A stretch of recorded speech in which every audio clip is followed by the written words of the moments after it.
Good morning. Let's sing, everyone.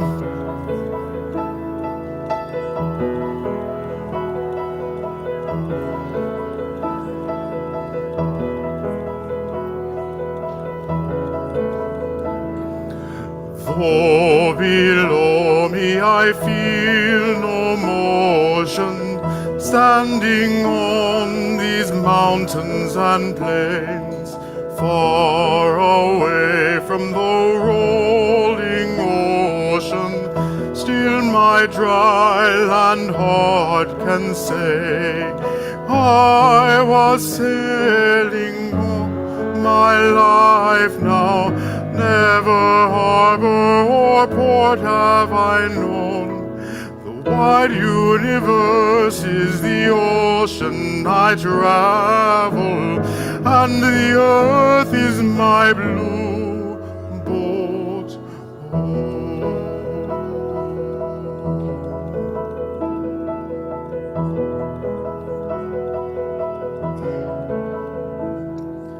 Sun my sail and moon my rudder, as I ply the starry seas, leaning over the edge in wonder, casting questions into the deep, drifting here with my ship's companions, all we kindred pilgrim souls, making our way by the lights of the heavens in our beautiful blue boat home.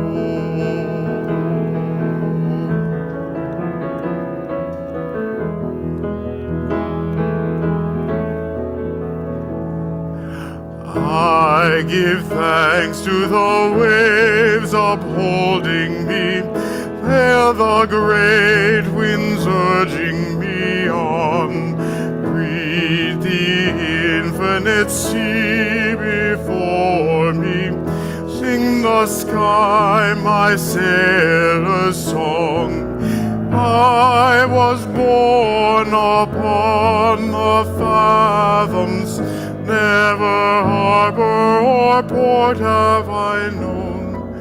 The wide universe is the ocean I travel, and the earth is my blue boat home.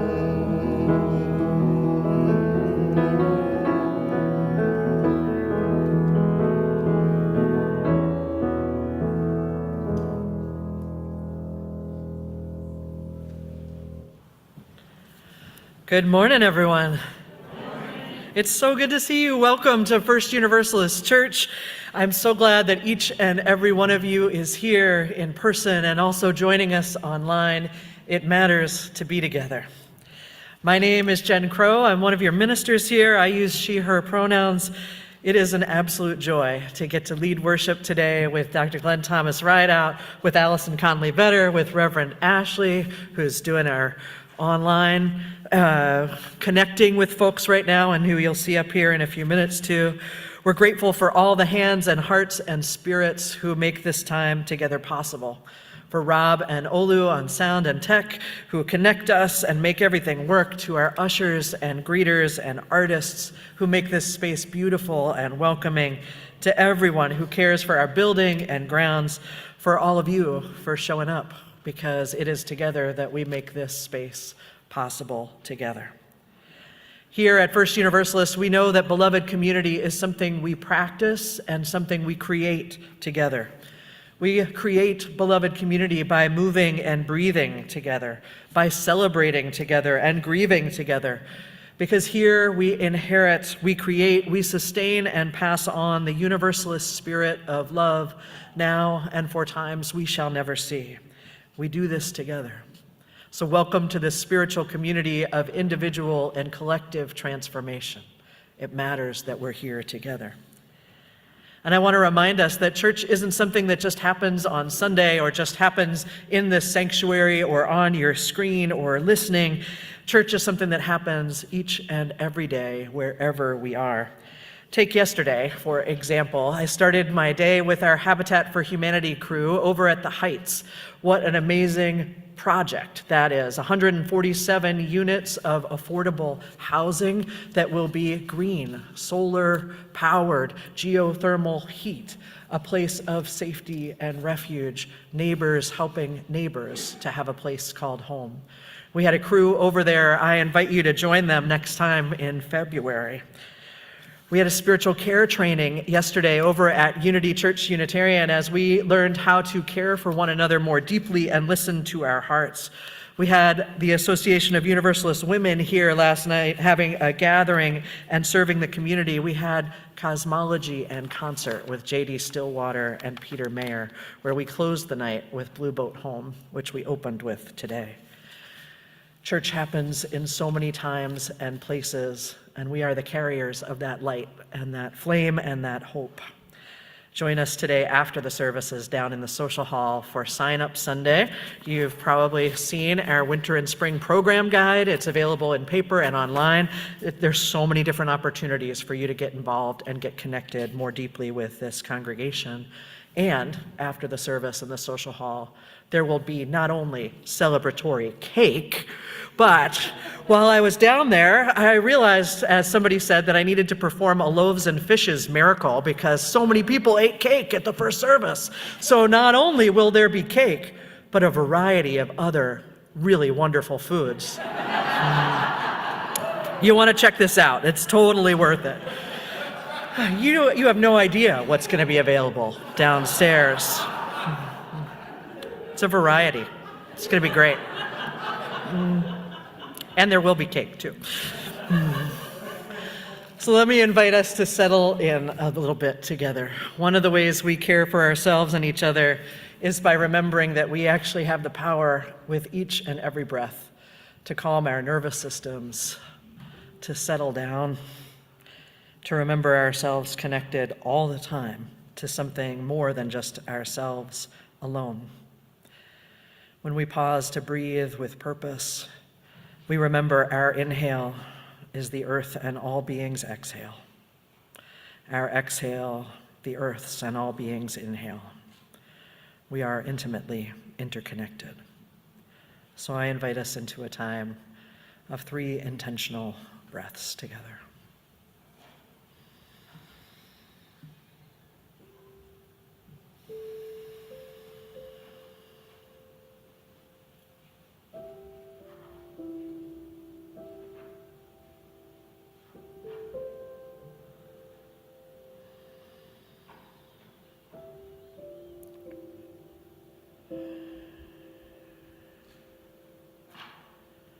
From this place of connection and calm and shared breath, we remember the hopes and the promises that keep us together. And I invite you to say with me the words for the lighting of the chalice, if you wish. Love is the spirit of this church, and service is its law. This is our great covenant, to dwell together in peace, to seek the truth in love, and to help one another. So as we have a little time of celebration, I actually want to invite any of the kids and youth that are here, if you want to come on forward and join us up front here, because I want to be able to hear your voices as we have this time together. So kids and youth, if you feel like it, come on up front, or of course, young at heart, come on up here. You're very welcome. Or just make sure you really project from where you are, because I'm going to need to hear you, okay? So one of the things I need to know is, does anybody remember the story of Higgins, the drop with a dream? Higgins? Yes, we have some memories of that. Okay, so do you remember maybe that Higgins was a drop of water, and that Higgins was looking all around the land around them, and they were seeing the land was drier than it should be, right? And that the grass was starting to turn brown, and the flowers were starting to wilt, and the trees were starting to lose some of their strength, right? And Higgins was watching all this unfold, and Higgins was thinking about what they could do. And they noticed a bucket over there, right? And Higgins said to everyone around, all the other drops of water, "Hey, I'm getting in that bucket." Because when that bucket is full with all of us, it can tip over and it can provide water and sustenance and life and help things turn green and be strong and grow again. And so Higgins said to everyone around, I am jumping in the bucket. And then Higgins sat there by themselves for a very long time. Now, from the bottom of the bucket, Higgins kept calling out, come on, we've got to do this together. And no one else got in the bucket until finally one other drop of water said, what? I'm getting in the bucket with you. I'm getting in the bucket with Higgins. Boom. And then the others started following. I'll get in the bucket. I'll get in the bucket, I'll get in the bucket, until that bucket was full, and the next bucket was full, and the bucket after that was full, and then the wind came, whoosh, and the wind knocked over the bucket, and the water ran out in a mighty stream, and the grass turned green, and the flowers perked up, and the trees were strong again. And it all happened because Higgins had a dream, and because all those other drops got in the bucket with Higgins. I like to think that so much of what we are doing here at church is saying, I am getting in the bucket with Higgins. I'm getting in the bucket.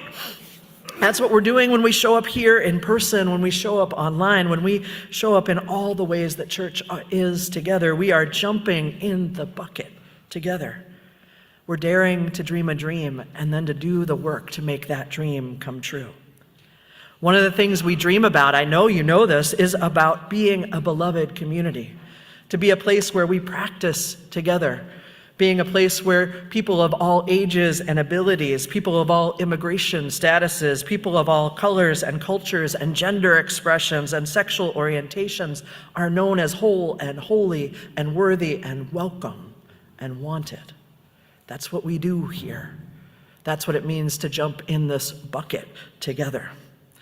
One of the ways we do that is through our programming with children, youth, and families. And you may not know this, but we have one of the largest children, youth, and family programs in all of the U.S. in Unitarian Universalism, which means we are having an impact right now, and it matters to the children and youth and families who are here and to our whole community. Now, we have been grateful to have Allison with us in leadership for the last 18 months in the role of interim director of children, youth, and family ministries. And today, we get to do something I'm pretty excited about, which is drop the word interim. That's right. This is so good. So thank you to the Children, Youth, and Family Ministries hiring team, which if you're here from that team, Sarah Olson and Troy Ferguson and Dylan Flunker and Kurt Kozine have all been working with me over the last few months as we've moved through the hiring process and have received feedback from so many of you. Thank you for offering that. We are so excited to celebrate that Allison is not just jumping in the bucket, but staying in the bucket with all of us. We're super grateful. Oh, she's already done so much in this community by helping to revitalize our youth programming and youth leadership opportunities, developing strong shared ministry in children, youth, and family work. So I just want to say that there are over 90 religious education volunteers right now. It's a whole church, and she has built that up along with her team and is supporting all of you and all of us. We're so grateful for her presence here. And it's important to mark the beginnings and endings and changes that happen in our lives and in our community. Our church community is always changing. That's what it is to be alive, is to be always changing. People come and go, babies are born, children and adults join families, people grow up, people grow old, people commit themselves to each other, loved ones and friends come to the end of their lives, people move, they join, they leave. It's important to recognize these times and times of passages and of beginnings. And so we welcome Allison intentionally into shared ministry with our congregation today. And kids and youth, but adults too. I wonder, what are some of the things that you would want to fill her bucket with in terms of blessings or hopes or things she might need in her ministry here. What do you want to put in Allison's bucket? Perseverance. Hallelujah. Enthusiasm. Creativity. Yes. Love. Joy. Happiness. Patience. I think we had double on that. Yeah.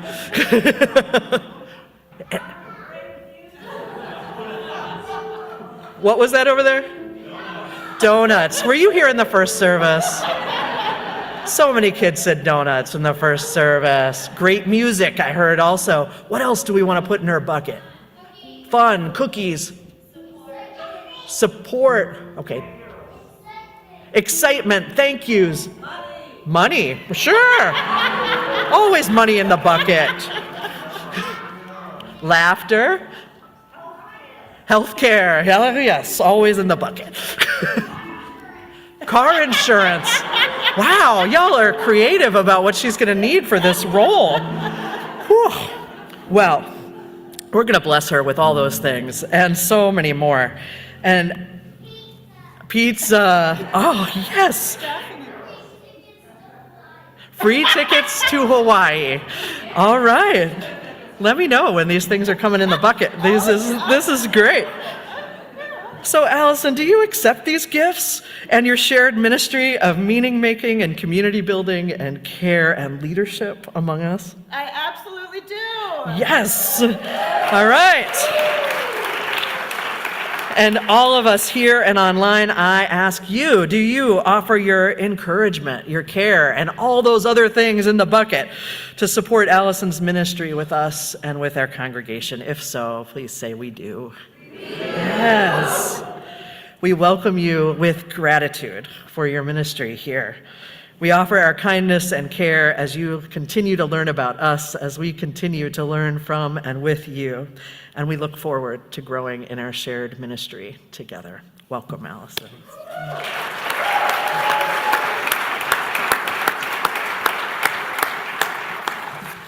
Thanks, folks. I feel so welcomed and celebrated and so happy to be here. It is so fun to look out at these faces of folks who I didn't know 18 months ago and who now I know so well and have loved getting to know and growing with and supporting, from our youth leadership team and our youth staff to the Christmas pageant to our amazing adult volunteers. It has been so fun to be here and play and learn and sing with all of you, and of course to make a lot of really bad dad jokes. True fact.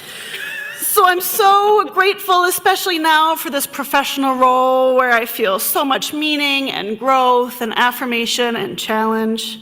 And one of my favorite parts of being here is how you have welcomed the many facets of my leadership and ministry, from the ways that I am very silly, but also thoughtful and creative and musical and sometimes a little bit unorthodox.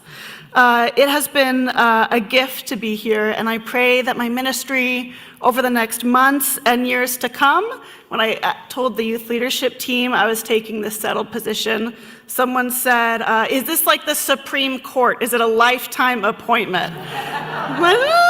Kinda. So I pray that my ministry here in the months and years to come brings more laughter and wonder, solidarity and truth-telling, play and radical welcome to all people. May it be so.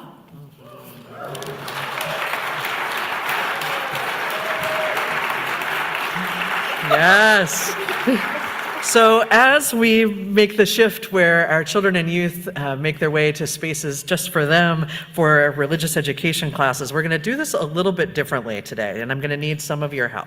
So my hope is that the children and youth who would normally be heading out the door will actually come to this aisle, stand on either side of it, and what I want you to do is make a high five tunnel for Allison to move through on her way to the classrooms. So kids and youth parents, you're welcome to join this too, or anyone else, but we want to have people on either side of this aisle, come on now, this is fun, to do a high five tunnel with Allison. So we have, as usual, our lantern, which will carry the light of this larger community into all the spaces.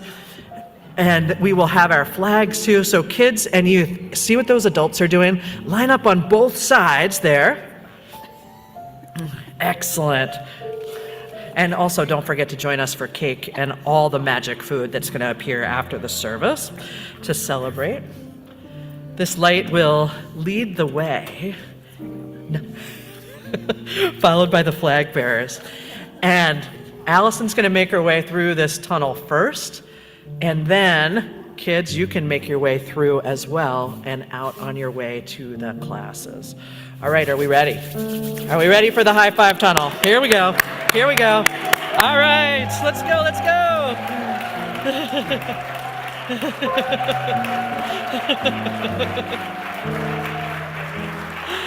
Amazing. Kids and youth, we welcome you to follow your flags on your way to your classes and for all of us to sing them on their way with This Little Light of Mine.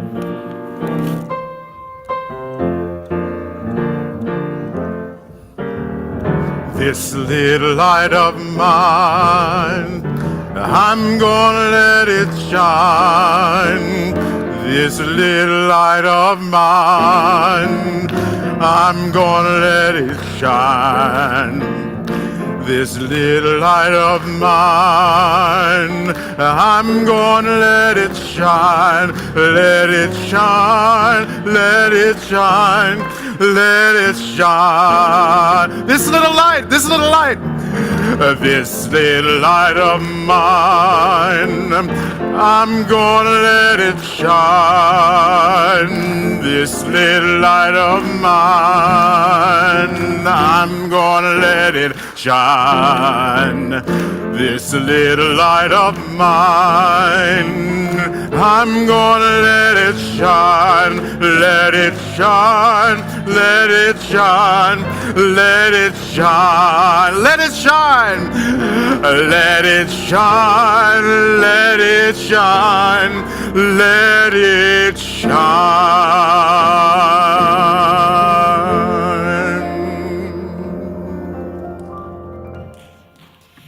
Good morning, beloveds. My name is Ashley. I use she, her pronouns, and I'm one of the ministers here among you. Let's just take a moment to notice where you are, to let your spirit, to let your whole self catch up with your body in this space. See if you can feel the pew holding you up, or the couch at home, or the floor, wherever you may be joining us from. Let yourself arrive and sink in to your body and its wisdom. We are going to need all the kinds of wisdom in these times.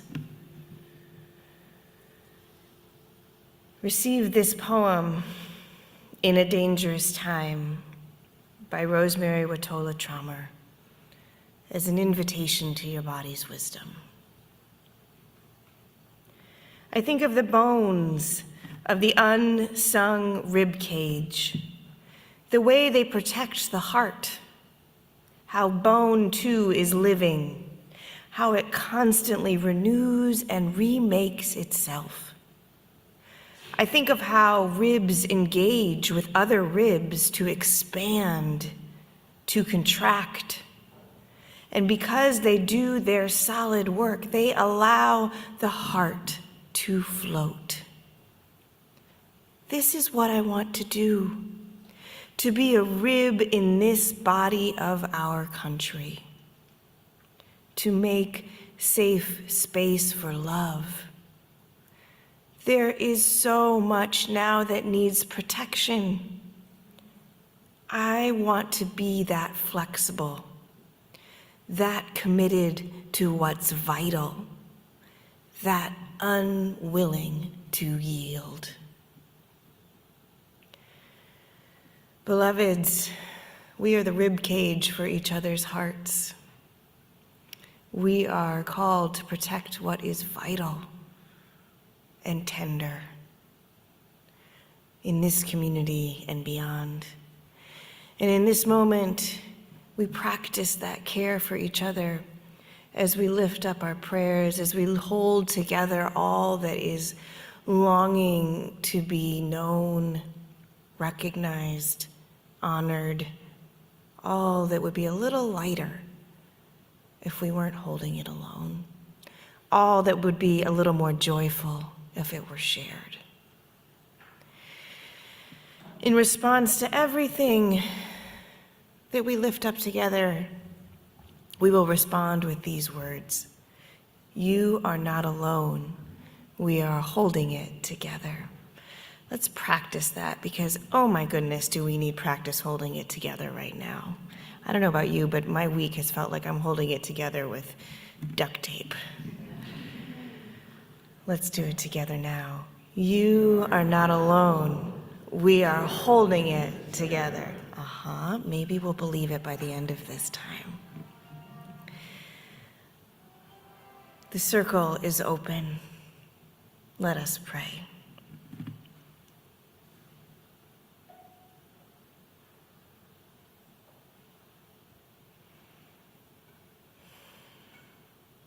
For Jenny's brother Steve in Ohio who has Parkinson's. For Jenny's brother Steve in Ohio who has Parkinson's. You are not alone. We are holding it together. And for Jenny, a word of prayer from her prayer team, from her whole care team. In support of Jenny Klotz, her sister and the church care team have decided that it is in Jenny's best interest to stop attending services going forward. This is due to her limited stamina and progression of dementia. We as a congregation have had the pleasure to interact and support Jenny. Many of us have heard Jenny's use of her catchphrases. Her friend Mary put these in context when she shared, throughout her progressive illness, Jenny has adopted phrases to help her try to remain engaged in conversations, beginning with, "It is what it is," and later to jokes and funny phrases she would repeat with joy. Her current rendition is this: "Kill me now," which conveys both her humor and her frustration with her situation. Jenny continues to be a sweet, funny, social person, and shorter visits to her place would be welcome with gratitude.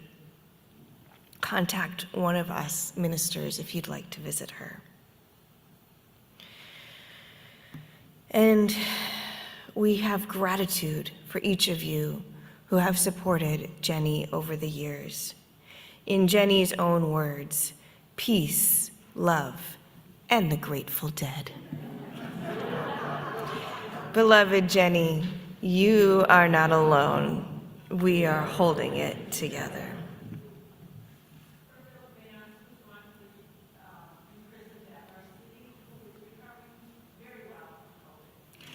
For Philip Vance, wrongly imprisoned and recovering well from COVID. You are not alone. We are holding it together.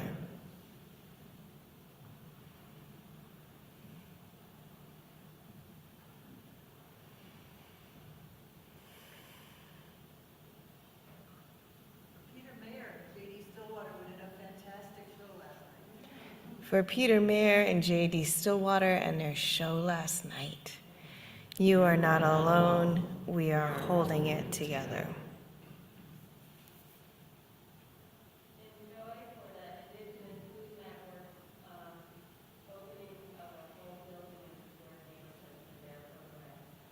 Enjoy for the Indigenous Food Network opening a new space. You are not alone. We are holding it together.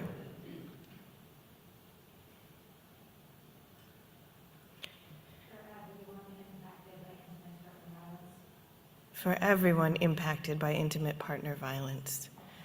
You are not alone. We are holding it together. For Steve Oakley, whose mother, Betty Oakley, died peacefully at home in Minneapolis, surrounded by her family this week. She was 96. You are not alone. We are holding it together. For Nicole Solonik-Schlatt's mother in Kentucky, who has been sent home from the hospital and is now on hospice. You are not alone. We are holding it together. For Ginny Belden Charles and Ellen Gettler, Ginny's brother and Ellen's uncle, Ben Belden, passed away last Wednesday from complications of COVID after a lifetime of managing type 1 diabetes. You are not alone. We are holding it together. All those were affected by Trump's messages. For all of those affected by Trump's messages, for all whose lives are now being legislated as though they were not sacred, for all who are struggling to fend off despair. May we find hope in knowing you are not alone. We are holding it together.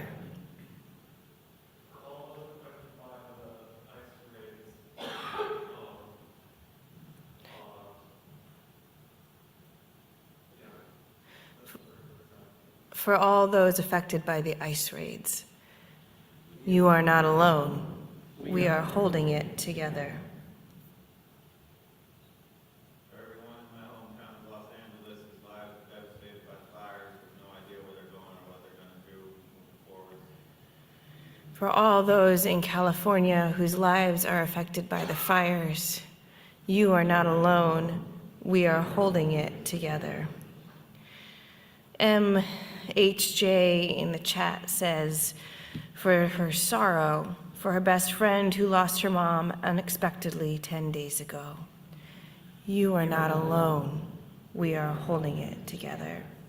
For the Mitchell Crow family, as they navigate the recent death of Edward, Loretta's dad. You are not alone.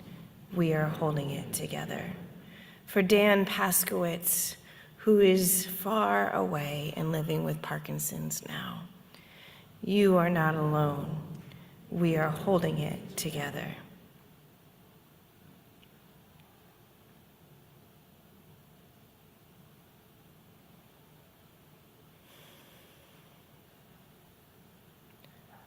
For all the prayers and longings that rest quietly on our hearts, that have not yet found words, we remember you are not alone. We are holding it together. Let us sing our holding now.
As we move into some time of offering, I want to start with a huge thank you. Thank you to all of you who came to the concert last night and who helped us raise over $10,000. Yes. Thank you to each and every one of you who have made a commitment for our fiscal year that begins in July of 2025. Oh my goodness, you are amazing. Applause. This is when you And if you have not yet had a chance to do that, because the world is the world, and oh my goodness, is it the world, fear not. We are still accepting your commitments. You are not alone. We can hold your resources together. And Jeff is here, our board chair, to give us a little more information on his own story and another way you might do that. Thank you, Ashley. I think I'm getting a sunburn sitting over there. Good morning. As Ashley said, my name is Jeff Snyder, and I'm going to talk about my first Universalist pledging journey. My wife, Karen, and I moved to Minneapolis. We actually retired to Minneapolis in 2014, and we became members of First Universalist in the same year. We had actually planned to visit a number of the UU congregations in the metro area and then choose, but we came here first. Truthfully, we loved it, and we never saw the need to look any further, so we've been here ever since. We have been sustaining donors since we started First Universalist, and while our initial donation we thought was pretty generous, we were guilty of the same sin that many people who make sustaining donations are, and that is that we rarely thought about increasing it to reflect inflation. And so as a result, we spent the first 8 years at more or less a constant level. We told ourselves that we were retired and living on a fixed income, and so we really needed to watch how we spend our money, ignoring the fact that we lived a pretty comfortable life in Southwest Minneapolis and seemed to be able to find money in our budget to take advantage of many of the pleasures that Minneapolis has to offer. Two things happened really to change that. I joined the Board of Trustees a few years ago, and then at the same time we hit the magic age of 73. And some of you may appreciate what that means. I'll explain. Being on the board made the board's financial status really front and center, and what I quickly came to realize is that our financial situation is, I think challenging is a pretty good word. Every year we struggle to meet our goals. And I think the other thing really that I have to say I really understand much better now is just how hard our ministerial staff and the rest of the staff really work to make this place the special place that it is. Turning 73 meant that our IRA accounts became subject to what's known as RMD, required minimum distribution. That means we are required to withdraw a government specified amount every year from our IRA, whether we need it or not. Being able to do that tax-free, which you can do if you donate directly to the congregation as opposed to through maybe your normal method of just taking it out of your checking account, it really kind of made us feel much better because we're giving the money to the church rather than to the IRS, and really who wouldn't want to do that? In fact, it felt so good that we have tripled our initial donation over the last few years and plan to increase it again for next year and the following years using RMD to drive that. We're doing that because we really believe in the power of beloved community and First Universalist, and really what it can achieve both within our walls and outside of our walls. So if you haven't pledged yet, I hope that you seriously consider what this church means to you and pledge generously. And if you have already pledged, I'm sure there's a way to do pledge do-overs. I don't think we've really figured it out yet, but we'd love to try. Thank you very much.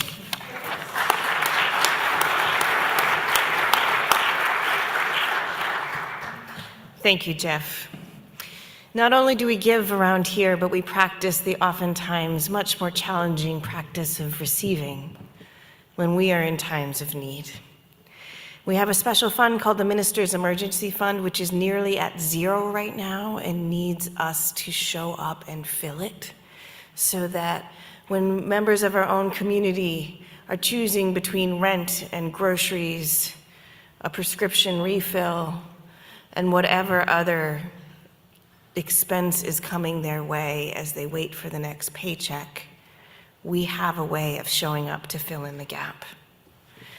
You would not believe how many people need this fund. Most Americans have less than $300 in savings.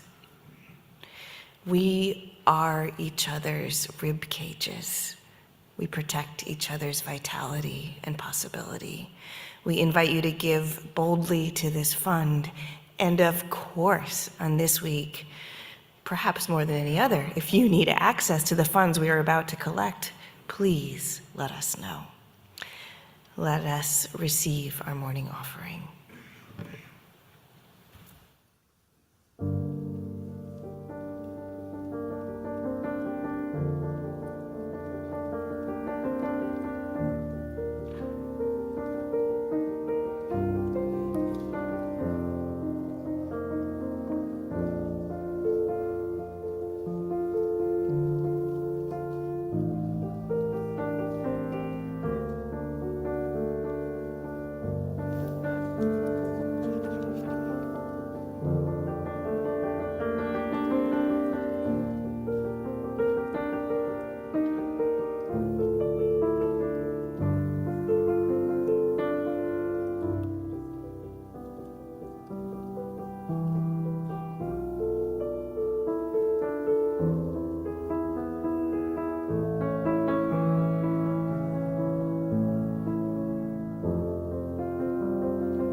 We have one other invitation for giving this morning.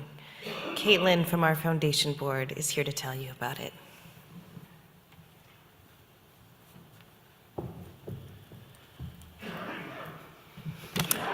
Good afternoon. Are we at afternoon yet? My name is Caitlin Hallett Pugh. I use she, her pronouns. And I have been coming to this church for almost a decade. It's easy for me to remember the anniversary of me coming to church because 10 years ago at the Christmas pageant, I had my 4-year-old and my 9-year-old, and we watched the Christmas pageant, and then my then 9-year-old reached over to me and said, "Mom, we can stop looking for a church." He is now 19 years old and a first-year college student out in Pennsylvania, and worked very hard to try to get Kamala Harris elected. And when my heart was breaking, he called me and he said, "Mom, it's gonna be fine. The beloved community does not stop because of who is in the White House."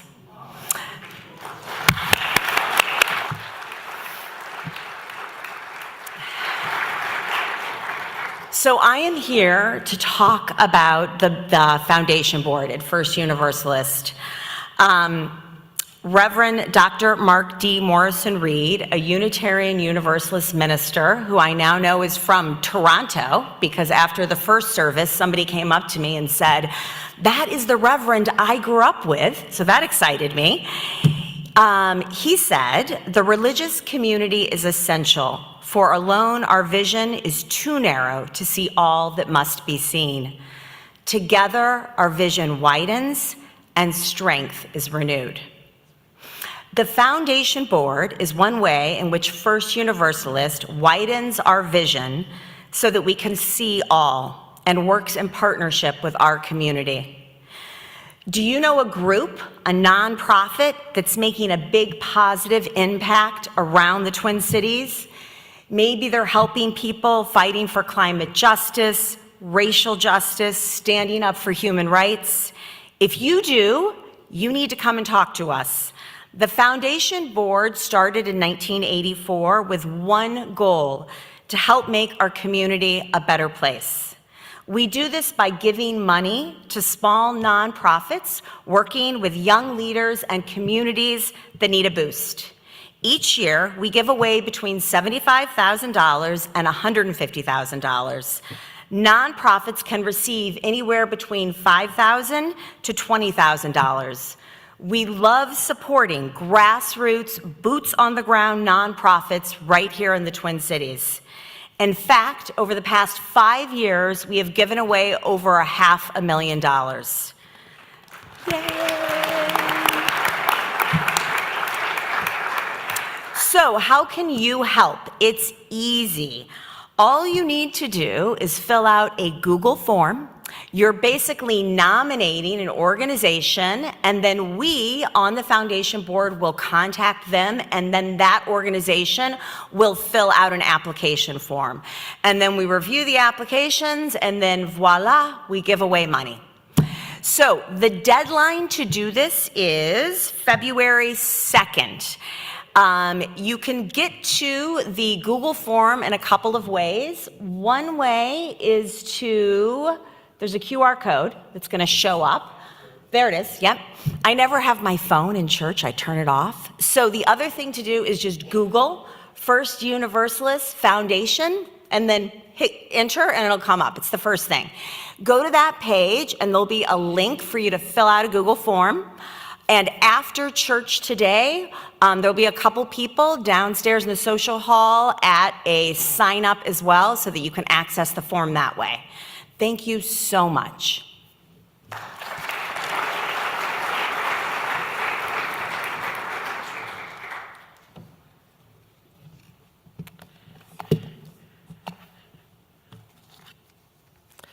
We have 2 readings today.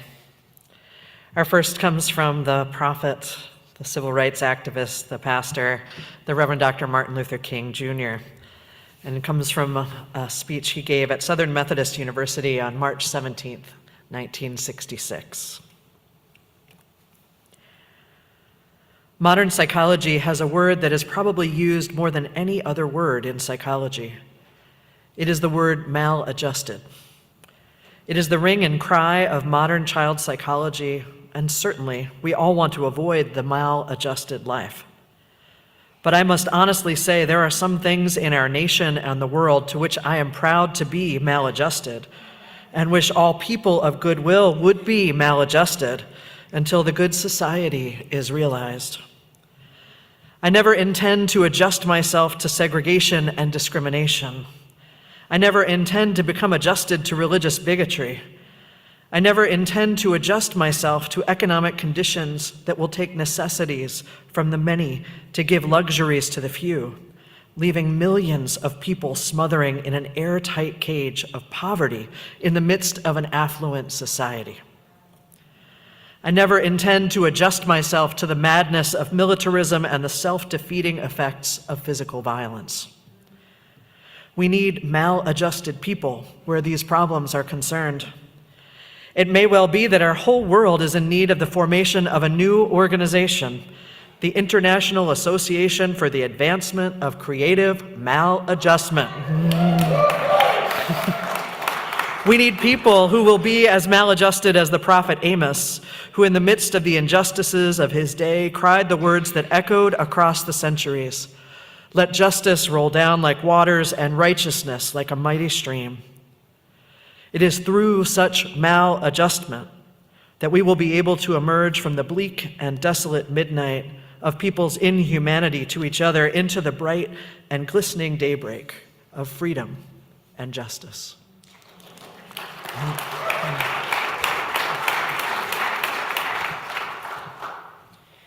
And a reading from modern psalmist Mary Oliver.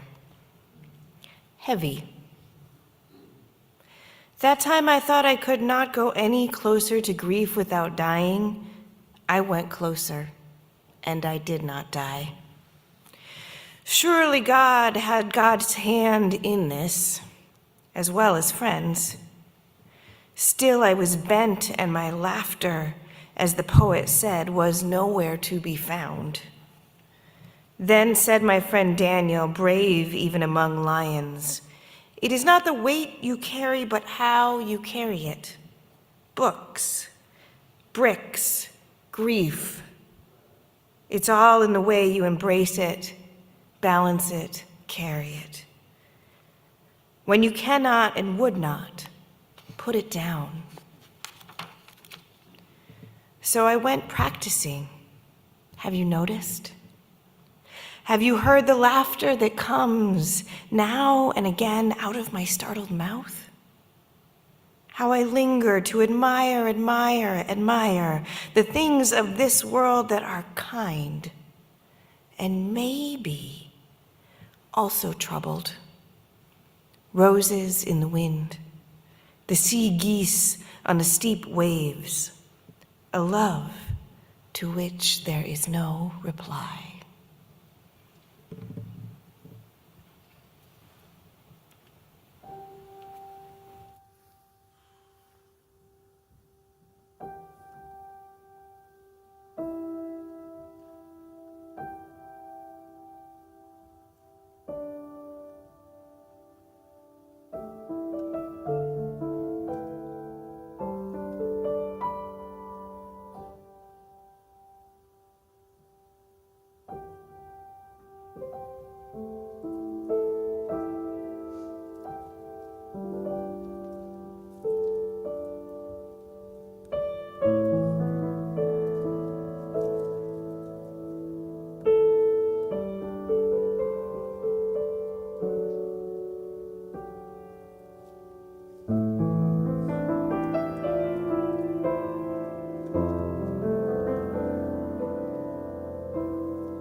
So there is a teaching story that you may have heard. My guess is you probably have. The title is kind of awful. I'll just acknowledge that right off the bat.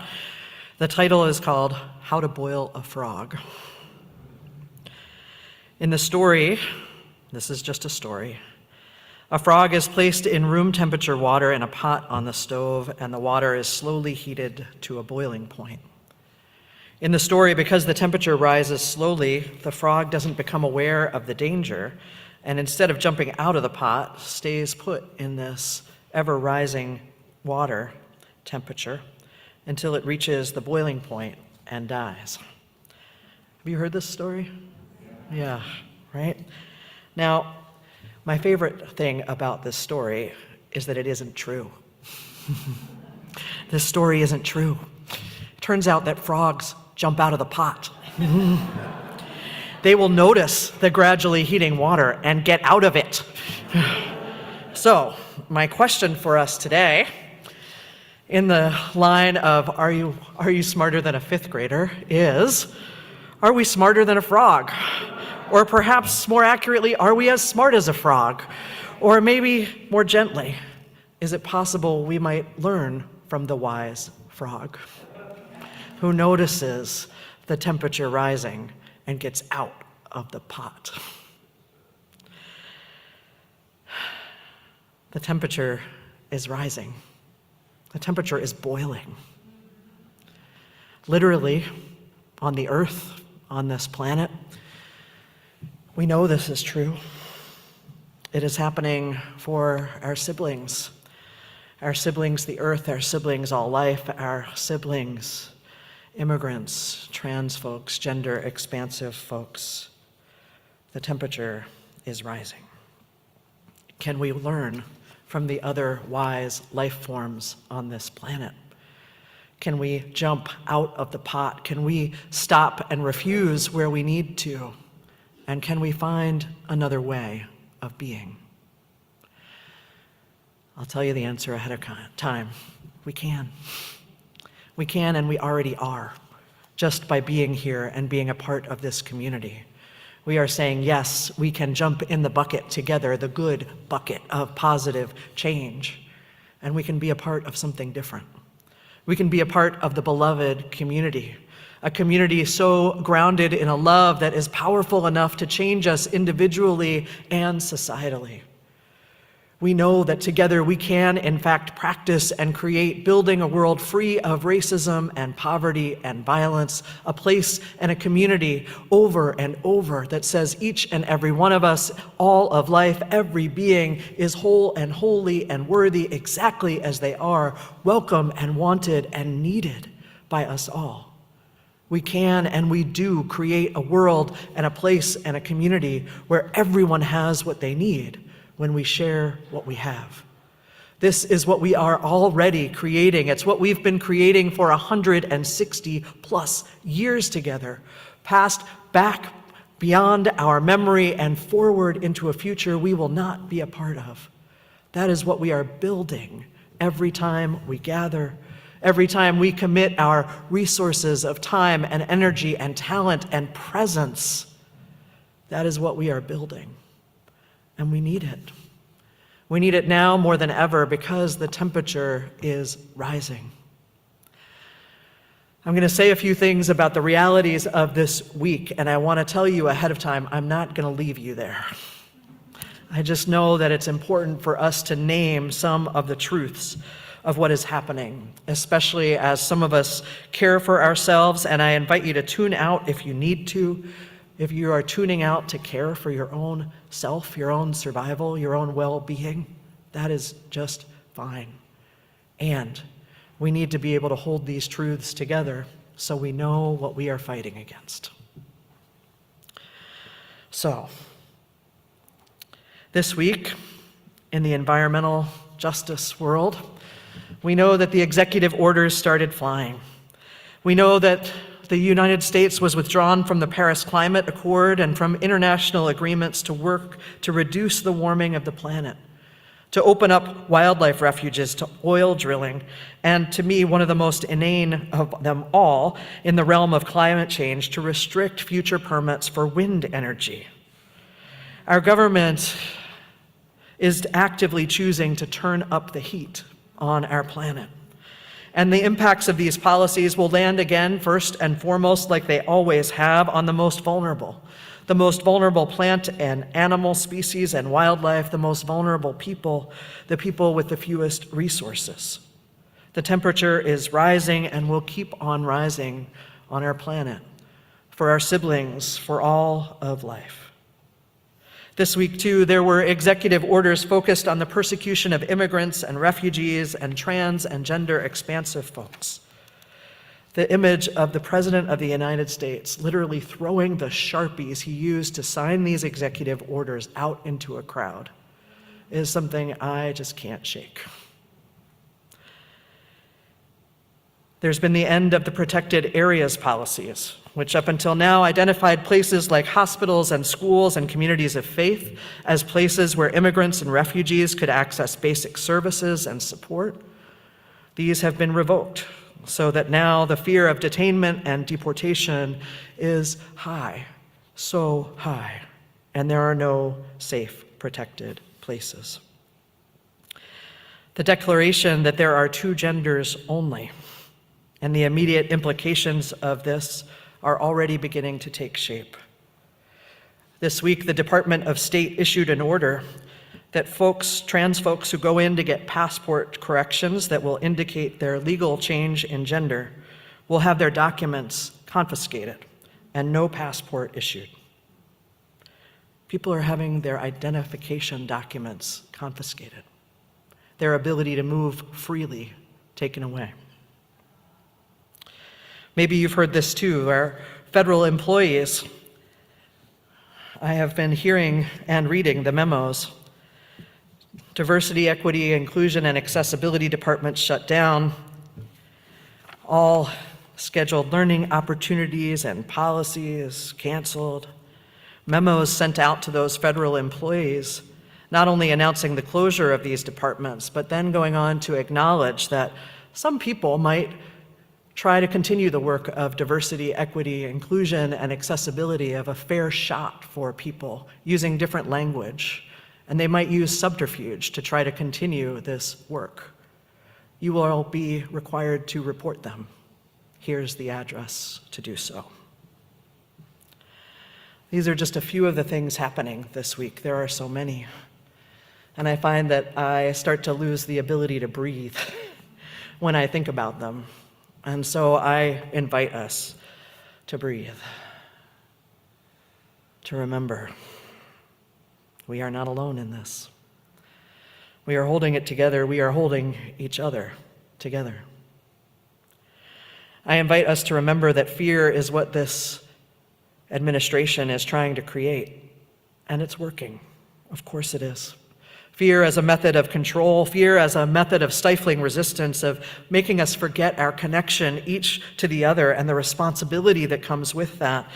Fear that makes us want to, put on I'm trying to imagine this like wetsuit that isn't a wetsuit, but that keeps the heat of the boiling water that we're in away from us somehow. We want to hide. We want to keep it away from us. It is overwhelming. It is too much. It is too heavy. So we stop and we breathe. And for me, I look around too. I look up and I look around. I look at you. I look at the trees. I look at the blue sky. I remember we are in this together. I remember that even though the temperature is rising for all of us, we have some really important skills already to deal with it. You see, as people of faith, we have been learning to work with fear for a long time. We have been learning how it is that we sit with things that are uncomfortable and not run away from them. We have been learning how we show up for each other and ourselves and this world. We know how to do this, how to not become paralyzed by fear or overwhelm or grief or anxiety, but instead to breathe and to care for ourselves and each other. We do this by surrounding ourselves with the words of the prophets, words like those of Martin Luther King Jr., who reminds us there are things to which we should be forever maladjusted. This is part of being awake and aware in this world. We must be forever maladjusted, maybe even members of the International Association of the Creatively Maladjusted. We remember that we are spiritual beings. We are spiritual beings who can carry so much when we do it together. I go to the words of Mary Oliver that we heard this morning, another prophet of resistance, someone who leans into the natural world as a place of salvation, of strength, of hope right now. She's talking about grief in her poem, about how we carry the weight that we have to. And she tells us that she went out practicing. So I went practicing, she says. Have you noticed? This line has been ringing in my ears because I want to say, all of us, we have been practicing. Have you noticed? Have you noticed that over the years we have been practicing here when the weight feels too heavy to carry alone, when we would not and could not put it down because it is the weight of our siblings who we love and care for? We have been practicing. We've been practicing with our 3 shared breaths. We've been practicing as we learn to settle and center our bodies. We've been practicing as we remember what is most important to us, and then we challenge each other and ourselves to lean into it and live into it. We've been practicing when we have remembered that we are part of a line that stretches back so much in the past and so much in the future. We are just a part of that, and we are holding hands with each other the whole way through. We've been practicing when we remember that we are not alone, that we are holding this together. We are practicing when we build beloved community, when we build houses, when we build safe harbors, when we build relationships that can actually hold us and all of who we are, when we build our skills in connecting across difference and being able to be in real, authentic relationship with each other, when we acknowledge that we can learn things from other people and other experiences, like paying attention to the earth, to our siblings, to those who have survived and thrived, even with oppression. We can keep our standards and our values central and high, and we can line up our actions based on them, even when fear threatens to shake us loose from our moorings. We have been practicing. We have been singing together. I know you've noticed. We have been coming to know the power of our own voices. We've been doing this on purpose. We do it because, as Audre Lorde said, when I dare to be powerful, when I dare to use my strength in the service of my vision, then it becomes less and less important whether I am afraid. We are going to be afraid. I wish I could take that away from us, but I don't think I can. We are going to be afraid, so it's all about what we do with it and how we work with it. When I dare to be powerful, to use my strength in the service of my vision, then it becomes less and less important whether I am afraid.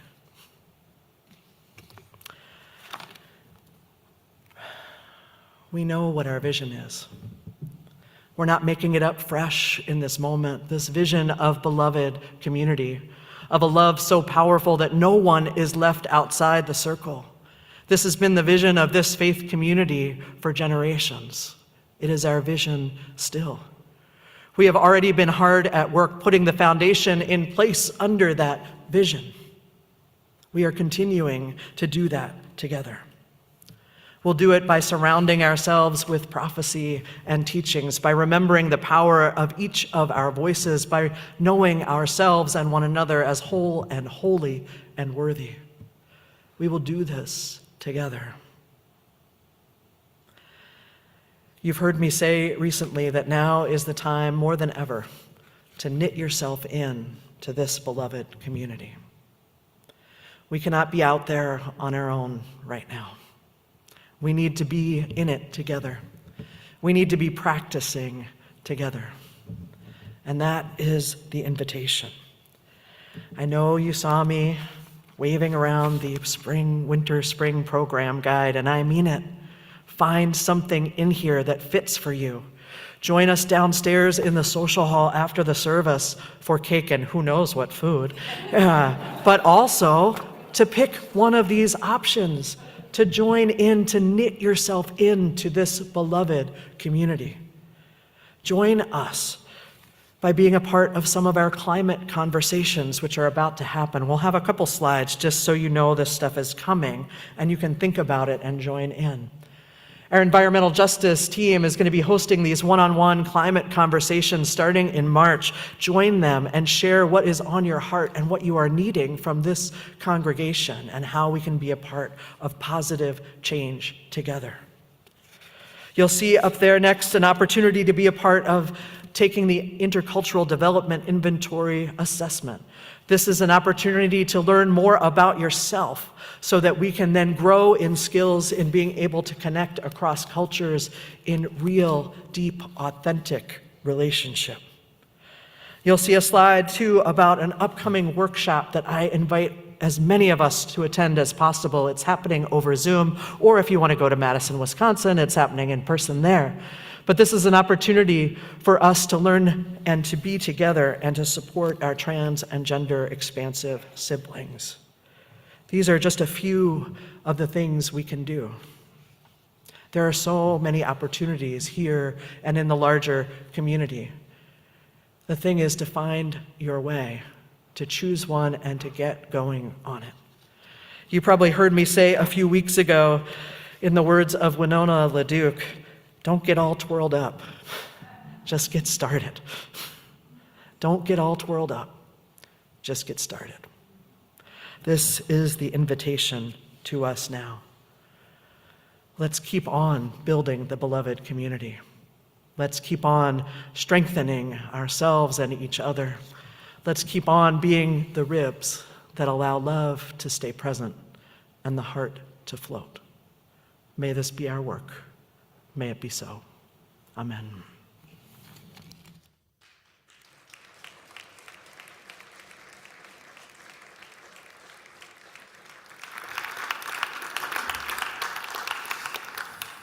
I want to teach you or remind you of a song that each one of us is going to have an opportunity to use every single day of every single moment of the rest of our lives. And it goes like this. Somebody's hurting my brother, and it's gone on far too long. Gone on far too long.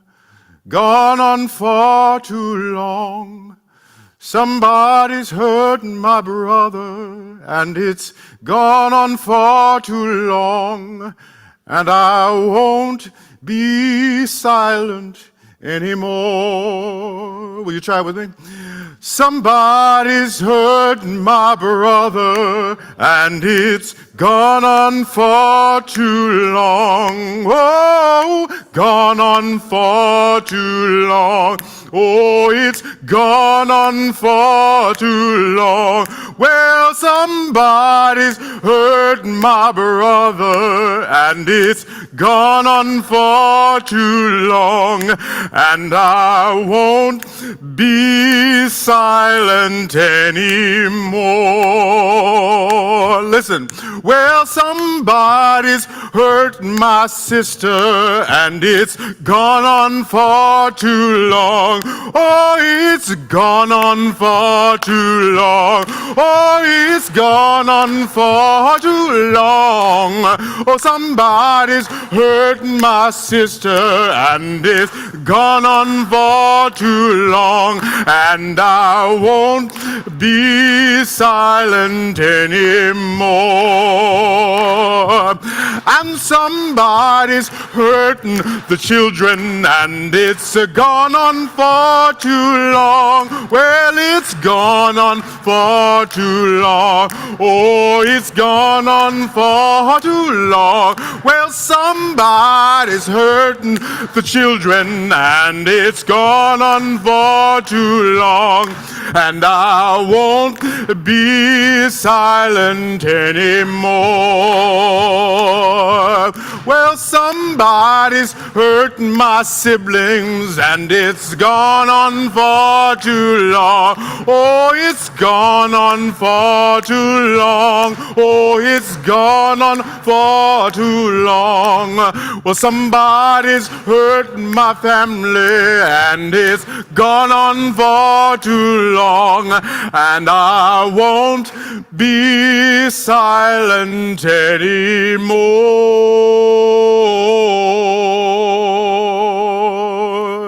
May the song be our prophetic commission. May it sing in our actions, in our hands, in our feet.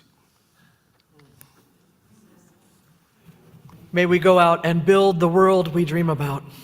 May we carry the love and strength of this place and each other in our hearts. May we use our voice for justice. May we knit ourselves in to the work of beloved community together. Amen. Go in peace.